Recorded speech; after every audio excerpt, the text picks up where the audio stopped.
soy de los que pienso que el diálogo nació muerto, porque en primer lugar había una contradicción bastante marcada, antagónica en términos de intereses, porque yo creo que los intereses del capital privado no eran compatibles con los intereses del movimiento universitario, del movimiento campesino, y que de alguna forma la empresa privada era una especie de caballo de Troya a lo interno, porque estaba bloqueando la consolidación de los movimientos sociales prácticamente por una cuestión de curarse en salud. O sea, a la empresa privada no le convenía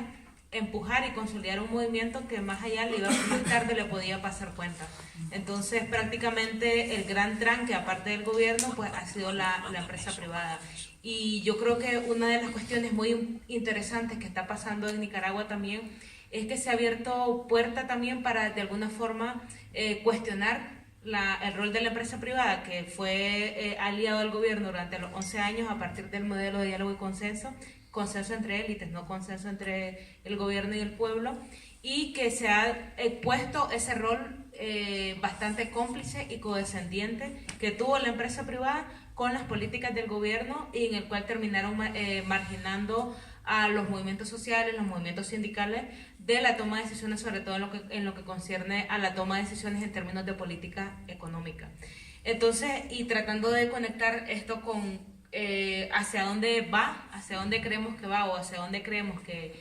puede ir en términos ideales, yo creo que una de las cuestiones que deberíamos de apuntar, y lo digo pues como parte de una articulación también de movimientos sociales donde confluyen otros movimientos como el movimiento feminista, el movimiento antiminero, el movimiento campesino, el movimiento estudiantil, es que realmente deberíamos de consolidar un movimiento social que pueda ser un contrapeso real a cualquier gobierno que pueda instalarse en Nicaragua y que sea violatorio de los derechos humanos, de los derechos de la clase trabajadora, y que este es el momento, o sea, este es el momento en el cual tenemos la oportunidad de construir realmente una narrativa o un proyecto político rupturista que pueda cuestionar las hegemonías tanto de los capitales nacionales como de los capitales transnacionales. Entonces yo creo que si nosotros dejamos avanzada para que sea la empresa privada quien construye ese relato como supuestamente antagónico al gobierno, pues yo creo que ahí vamos a tener una derrota estratégica y ética. Sí, sobre el diálogo, lo que ocurrió es que el diálogo se paró en junio, justo en medio de la operación limpieza, es decir, operación limpieza que significaba levantar los tranques a punta de bala, y que eso generó muchísimos muertos en los tranques. Desde entonces no hay diálogo como tal. De hecho, se intentó cambiar los interlocutores y mediadores del diálogo. Hubo un momento en que Ortega arremetió en contra de los obispos, no en contra de todos, pero en contra de los obispos más críticos, y intentó deslegitimarlos como mediadores del diálogo, que fue él mismo el que lo propuso, que además es importante, yo creo que es importante entender, porque quizás quienes no han vivido, no han estado en Nicaragua, resulta un poco chocante que la conferencia episcopal sea mediadora de un diálogo nacional y donde se decide el rumbo político del país, pero tiene que ver con que en Nicaragua efectivamente todavía la conferencia episcopal tiene mucha confianza de la gente, y se veía en medio, eso, en un contexto en abril en el que estamos sin movimientos sociales fuertes, más allá del movimiento campesino y el movimiento feminista, sin una institucionalidad posible, y además en el que el movimiento feminista, el movimiento campesino, el movimiento estudiantil estábamos del otro lado de la mesa, se puso a la conferencia episcopal como mediador y se les intentó quitar después de julio, porque lo que ocurrió es que la coyuntura cambió a partir de abril y los actores políticos se movieron. Quiero decir, con el nivel de masacre que hubo, los sacerdotes tuvieron que abrir las iglesias para que entraran los heridos. Es decir, cuando hasta hace muy poco eran aliados importantes de Ortega. Cuando se cambió la ley contra la violencia, tuvo que ver con una presión que hubo en la conferencia episcopal porque se estaba avanzando demasiado en términos de derechos de las mujeres. Y la carta del aborto también se la debemos a la negociación con la conferencia episcopal. De eso estamos clarísimas. Lo que ocurrió a partir de abril es que la brutalidad fue tal que los sacerdotes, algunos pastores evangélicos, la conferencia episcopal misma, no pudo hacerse a un lado en medio de eso porque les llegaban a tocar las puertas de las iglesias. Tuvieron que tocar las campanas cuando entraban los grupos de antimotines a los barrios a disparar abiertamente. Entonces, eso es, lo que ocurre es que, claro, cuando se ve esta coyuntura política es difícil entender que tengamos coincidencia ahí, las feministas con Obispo, sobre el tema de cómo estamos acusando al gobierno de Ortega de la masacre, ¿no? Y yo creo que eso es importante ponerlo porque si no es difícil comprender la coyuntura. Y en medio de todo esto, también al principio la empresa privada sacó comunicado y se posicionó en contra de la violencia y tal. Yo también creo que está siendo muy complicado poder articular cualquier cosa con la empresa privada, porque estamos teniendo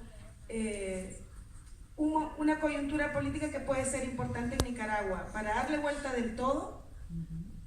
o para que cambiarlo sin que nada cambie, y eso depende de cómo se muevan las fichas. Pero yo también creo que Nicaragua está en medio de una región que es bastante convulsa y que no tenemos un panorama diferente. Voy a intentar explicarme. Efectivamente, en Nicaragua llevamos 6 meses intentando con toda la creatividad posible, intentando tener, o sea, de que eso no le cueste la vida a la gente para poder sacar a Ortega del poder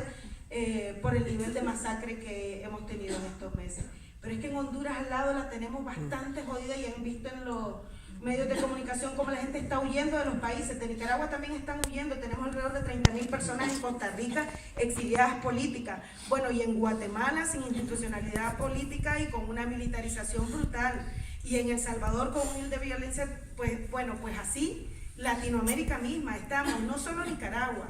ante un panorama latinoamericano, que no solo pasa en Latinoamérica, pero que en el que efectivamente la derecha está subiendo y, o sea, el fascismo está subiendo de una manera brutal que nos está obligando a nosotras, no solo a las feministas, pero creo que a los movimientos sociales,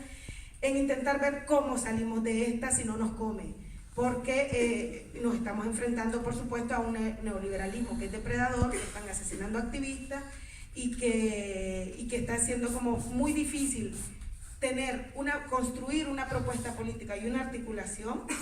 en medio de todas las diferencias y de toda la agenda, en medio de balas además y de un montón de líderes de presos políticos en las cárceles. Miren, en términos del día a día, la energía, el tiempo, el trabajo y las emociones que nos lleva a las feministas, porque es la que conozco más, el acompañamiento a las familias de las presas políticas es impresionante, y además de eso tenemos que hacer un análisis del contexto latinoamericano y del nacional y hacernos todas estas preguntas que ustedes hacen, que también nosotras nos hacemos, de cómo vamos a salir de esta, pero además cómo salimos de esta sin tener que pasar por otro conflicto armado, porque es lo que no queremos en Nicaragua, y porque además tenemos una historia súper dolorosa en la que todos los conflictos políticos los hemos arreglado, mal arreglado, a través de las balas. Es muy difícil. Y en Costa Rica, sobre lo que decía, sí hay una articulación que se ha creado de toda la gente que hay exiliada en Costa Rica. No se ha llamado como la propuesta de transición. No sabemos si se va a llegar hasta ahí, pero que son todas estas reflexiones las que también estamos teniendo adentro. Y yo creo que es una cuestión que tendríamos que definir pronto. El movimiento feminista es parte de esta articulación. Azul y Blanco también lleva propuestas ahí, también estamos en un montón de comisiones, también tenemos debates, y creo que todavía no hay como la solución del ABC de cómo vamos a salir de esto, sobre todo porque justo en junio pensábamos que se iba, pero la masacre ha sido tal